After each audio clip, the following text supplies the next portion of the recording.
নৈকট্য পেতে পারি।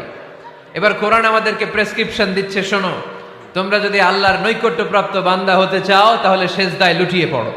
কোরআনের নির্দেশ হচ্ছে সেজদায় লুটিয়ে পড়ো, আল্লাহর নৈকট্য হাসিল করো।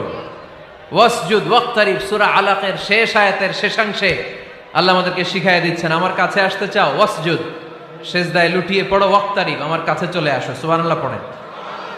বান্দা যখন সেজদায় লুটিয়ে পড়ে তখন বান্দা আল্লাহ তাআলার সবচেয়ে কাছে চলে যায়। ফাকসিরু ফিহি দুআ, তাই তোমরা বেশি বেশি দোয়া করো। সেজদায়ে নত হও,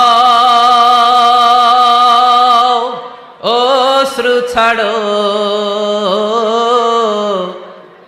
প্রভুর শরণে হৃদয় গাড়ো। সেজদায়ে নত হও,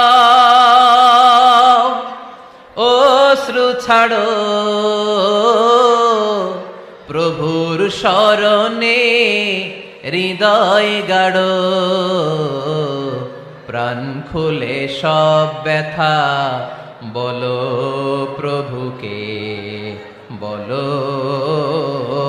প্রভুকে। রাত কি কেটে যাবে ঘুমে অলসে, রাত কি কেটে যাবে ঘুমে অলসে। তুমি কি জানবে না তোমার নিজেকে, প্রভুকে। রাত কি কেটে যাবে ঘুমে অলসে।